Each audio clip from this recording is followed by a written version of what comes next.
Summation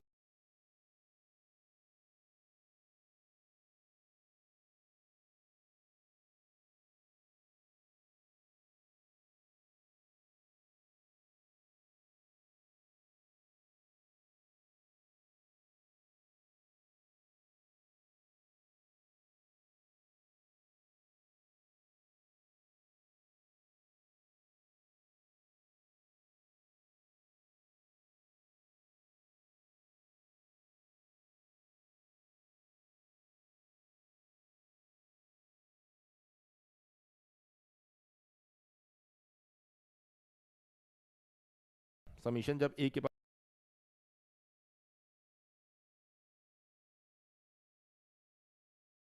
बराबर 0,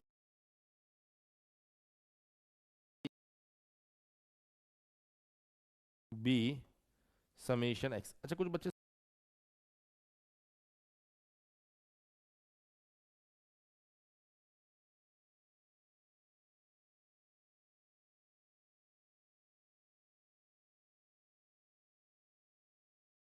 यहाँ पर तो ये बन जाएगा summation y divided by N.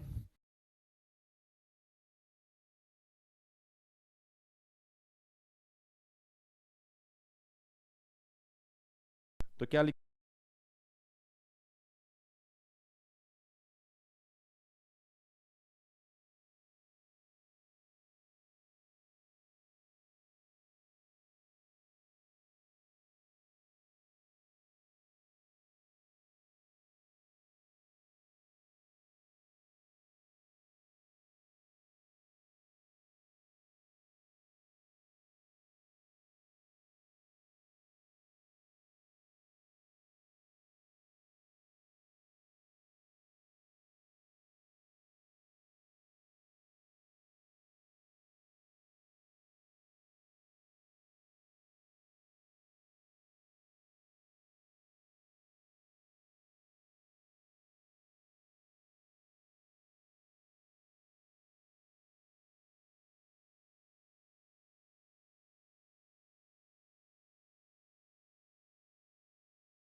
है?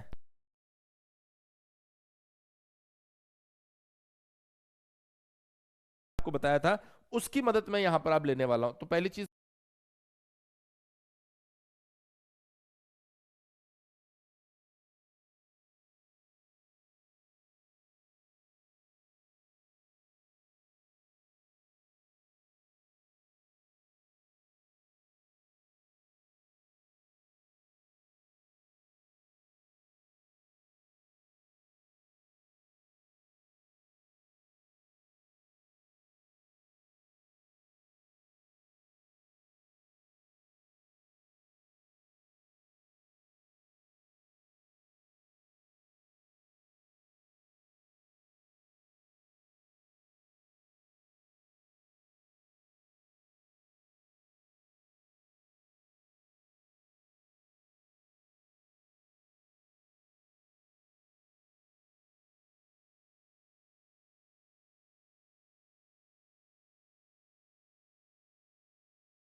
Sigma x sigma y divided by summation x square और डिवाइड बाय एन कर दो।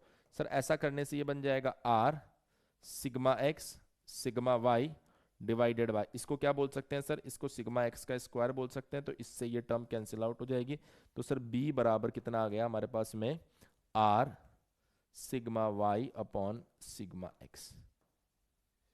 जो y ऑन x वाली स्ट्रेट लाइन की इक्वेशन होती है बेटा, जो y ऑन x वाली स्ट्रेट लाइन की इक्वेशन होती है, ये उसके स्लोप को दर्शाता है। ये क्या बताता है, उसके स्लोप को बताता है। तो आपको पता होना चाहिए कि वो स्लोप b कैसे आ रहा है। बहुत सी बार आप देखेंगे लोग शॉर्टकट में भी आगे बढ़ जाते हैं। ये जो जितनी या फिर ये इक्वेशन जो आ रही है, हम लोग थोड़ा सा शॉर्ट में भी बढ़ जाते हैं। हम बोल देते हैं sir y equals to a plus b x, इसको x से मल्टीप्लाई कर दो, ये लो सर, यही तो बोल रहे हैं आप, और दोनों साइड समीशन ले लो। डिपेंड करता है कि आपका कॉलेज किस तरह की शॉर्टकट को प्रेफर करता है। मैंने आपको दोनों अप्रोच बता दिए, डायरेक्ट भी बता दिया और कंप्लीट भी बता दिया, कि आपको पता होना चाहिए कि ये कहानी चल कैसे रही है। तो सर यदि आप b को फाइंड कर लें तो उसके बाद तो आपके पास में जो इक्वेशन है वो बिल्कुल क्लियर हो चुकी है। इक्वेशन क्या बनने वाली है सर, अगर मैं यहाँ पर फिर से लिखूं तो equation of line, equation of line y on x की बात हो रही है। तो सर यहां पर क्या आएगा, y minus y bar equals to r sigma y upon sigma x, यहां आ जाएगा x माइनस एक्स बार। ये जो हमारे पास में इक्वेशन आ रही है, जब भी हमें y ऑन x की जरूरत पड़ेगी, आप इस तरीके से इक्वेशन को यूज करने वाले हैं। मेरे ख्याल से इसमें किसी भी बच्चे को कोई कंफ्यूजन होना नहीं चाहिए। और वहीं अगर मान लीजिए आपको बोल दिया जाए कि सर सिमिलरली, आप कहेंगे sir equation of line x on y अगर हमें बोल दिया जाए तो ये बन जाएगा आपके पास में x minus x bar r sigma x by sigma y y minus y bar. अब देखिए यहां पर शॉर्ट में ये जो टर्म आ रही है आपके पास में, अगर मैं बताऊं, ये जो टर्म आ रही है जो फर्स्ट वाली, इधर लिख दो साइड में, इसको आप b वाई एक्स भी बोलते हैं, बी वाई एक्स भी बोलते हैं। सर ये बी वाई एक्स का मतलब क्या है, ये स्लोप है y ऑन x वाला नोटेशन। तो ये कितना आ जाएगा सर, स्लोप अभी अभी मैंने बताया था r sigma y by sigma x. Sir ये क्या आ गया, अरे मैंने कहा एक बात बताओ, इसके लिए जब आप b पता करोगे तो ये आएगा। ऐसे ही आप दूसरी वाली इक्वेशन के लिए पूरा सॉल्व करेंगे तब भी एक नया b आएगा। तो हमने कहा इन दोनों b को डिफरेंशिएट करने के लिए, ये जो b आ रहा है इसको बोलते हैं बी वाई एक्स, इसमें जो b आ रहा है उसको हमने बोल दिया बी एक्स वाई। ये कितना आ रहा है सर, ये आ रहा आर, ये बन जाएगा sir sigma x upon sigma y.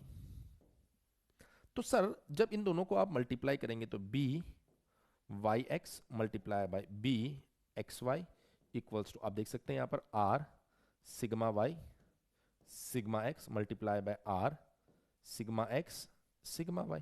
Sir देखिए यहाँ पर ये टर्म तो इससे कैंसिल आउट हो जाएगी, तो आप बोल सकते हो r equals to root over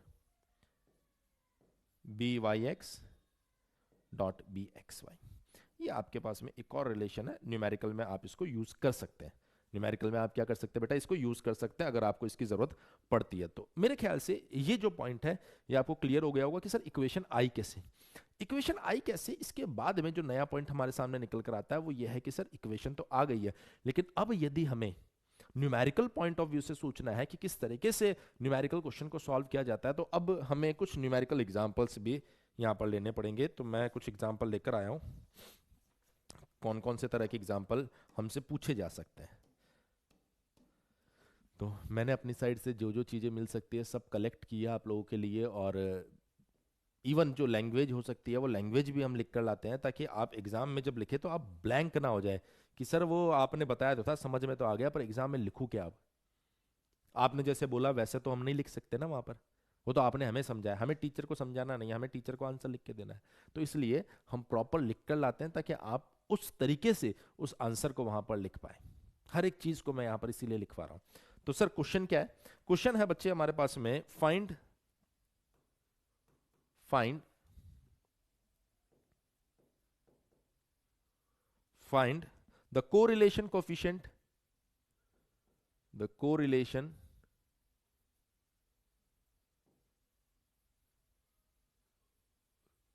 coefficient between x and y, between x and y when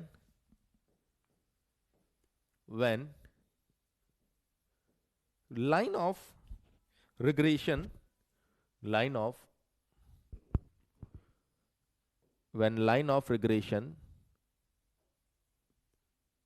are, देखिए यहां पर हमें क्या दिया गया है,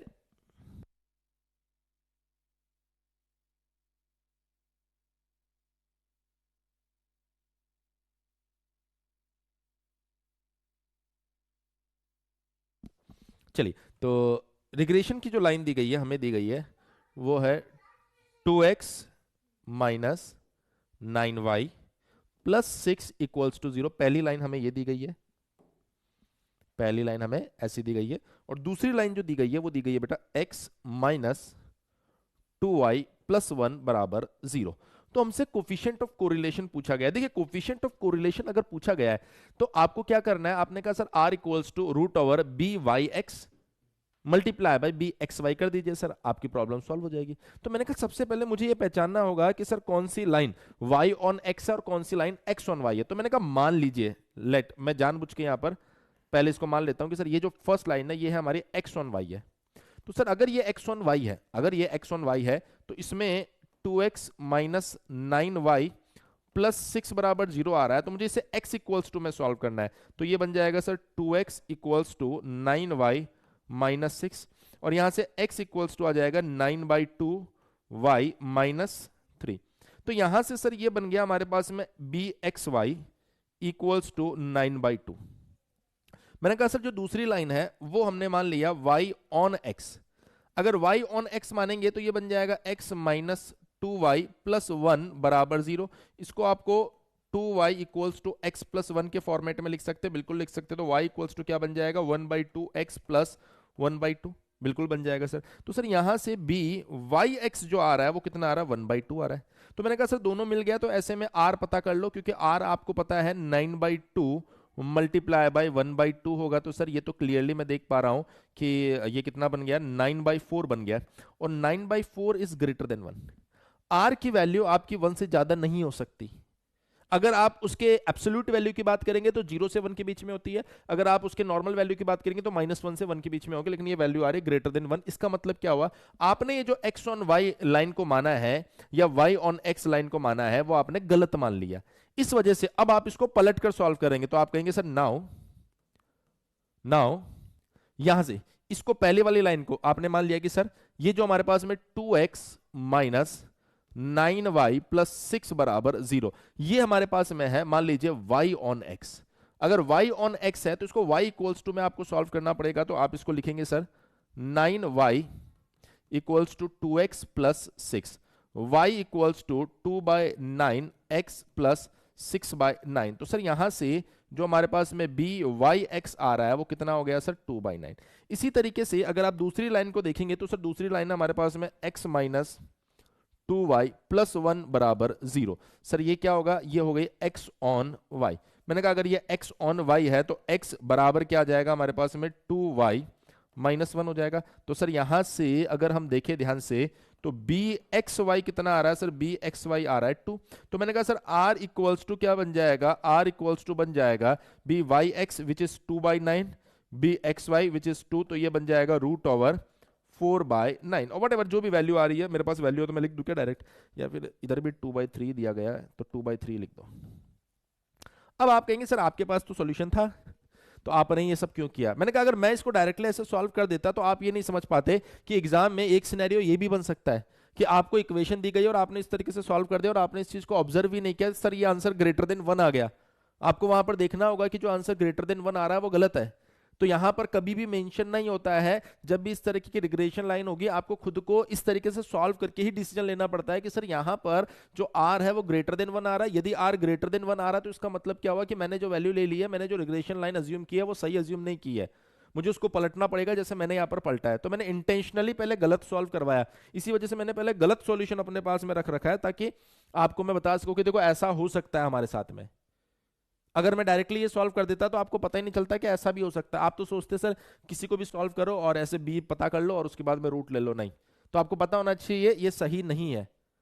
क्लियर है? ऑब्जेक्टिव क्वेश्चंस में भी कभी कभार ये बातें पूछी जा सकती है। इस तरीके से क्वेश्चन दे देंगे और आपको बोल दिया जाएगा कि यहां से आर पता करो और उसके बाद में ये 3/2 ऑप्शन में मिल जाएगा आपको वहां।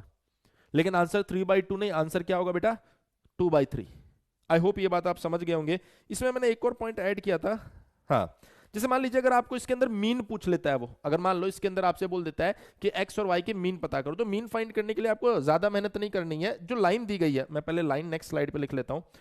पहली लाइन है यहाँ पर y equals to 2/9x, y equals to 2/9x। अरे मेरे पास तो लिखी हुई है ना यहाँ पर, मैं भी, हाँ सब लिखा हुआ है मेरे पास।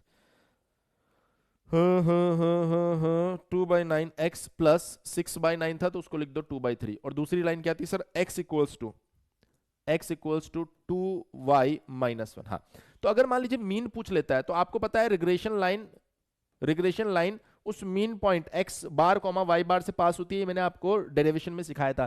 तो आप यहां पर डायरेक्टली पुट कर सकते हैं y bar equals to 2/3 x bar plus 2/9, sorry 2/9 x bar by 2/3, और यहां से बन जाएगा x bar equals to 2y बार-1। सर दो इक्वेशन, दो अननोन, मेरे ख्याल से आप इसको सॉल्व कर सकते हो और सॉल्व करके आप x bar and y bar find कर सकते हो।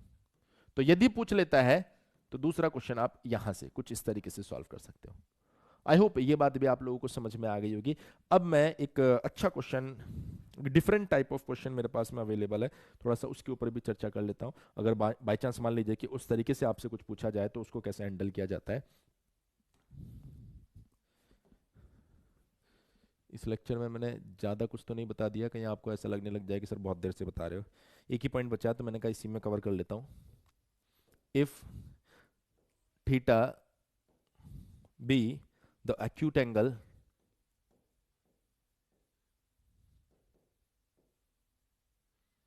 theta be the acute angle between the two regression lines, the two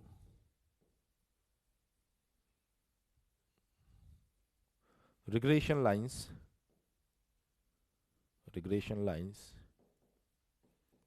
in the case of two variables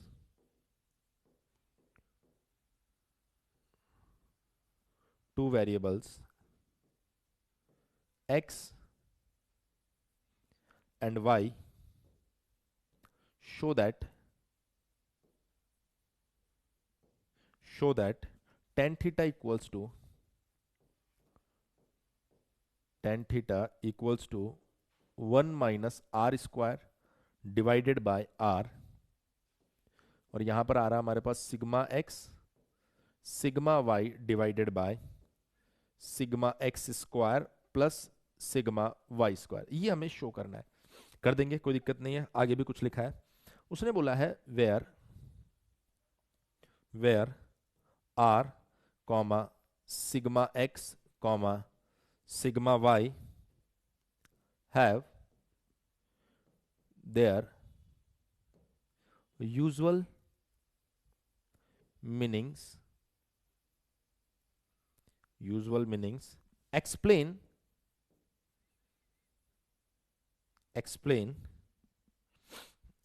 significance, explain the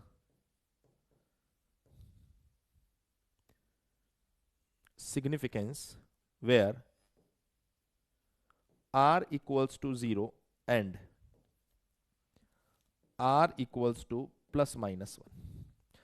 ठीक है सर, कोई दिक्कत वाली बात नहीं है। तो सॉल्व करना स्टार्ट करते हैं। सबसे पहले मैं रिग्रेशन लाइन लिखूंगा y ऑन x वाली।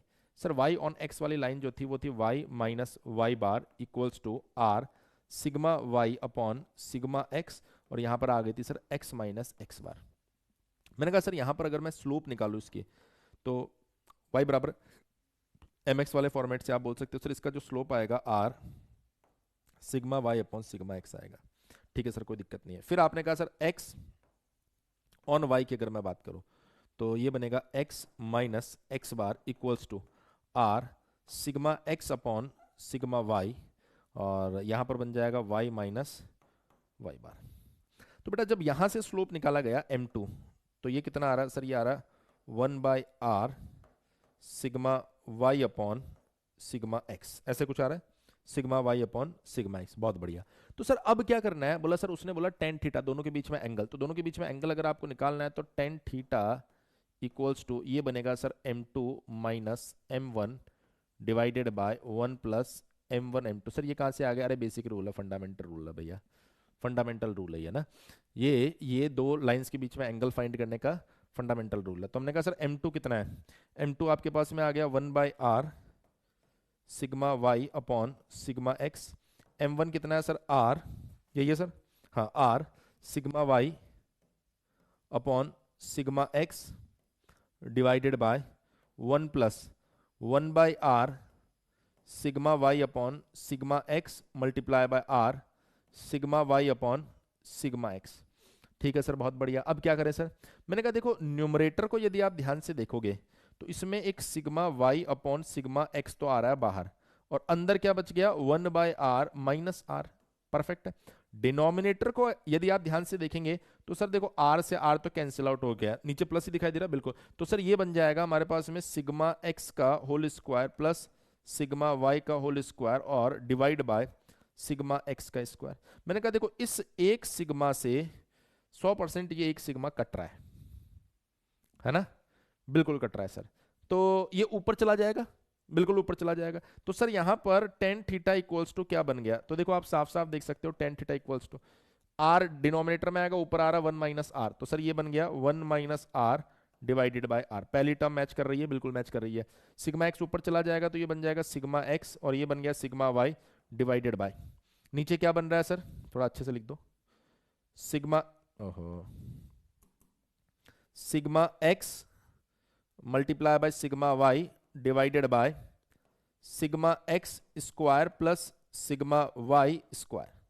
ये हमारे पास में रिलेशन आ गया, ये हमारे पास में क्या आ गया? रिलेशन आ गया। तो हमने कहा कि ये सर 10x आ गया।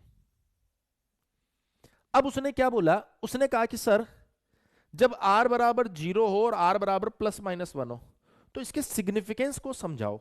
मैंने कहा देखो r बराबर 0 का मतलब क्या होता है? r बराबर 0 का मतलब होता है जब x और y में कोई रिलेशन नहीं होता, यही तो मतलब है। r बराबर 1 का मतलब होता है जब आपको पॉजिटिव रिलेशन दिखाई दे रहा है उसके अंदर। ये मैंने लास्ट क्लास के अंदर ड्रॉ भी किया है। तो यदि आप यहां पर पुट करें, अच्छा मैं अगली स्लाइड ले लेता हूं क्योंकि मुझे लिखना भी है, मैं लिखूंगा भी sir. If r equals to 0, अब यहां पर अगर r बराबर 0 करोगे तो 1 minus 0 is 1 divide by 0 is infinite. तो आप कहेंगे sir then tan theta equals to infinite. It means theta equals to pi by 2। So both regression line will be perpendicular. तो ना तो कंटिन्यूसली बढ़ रही है ना कंटिन्यूसली कम हो रही है अगर r 0 कर दिया तो। और यही आपने कहा था, हमने कहा sir if r equals to 1 then theta equals to 0। इसका मतलब it means theta, tan theta equals to 0, तो थीटा बराबर क्या हो जाएगा बेटा? 0। यानी कि सो बोथ रिग्रेशन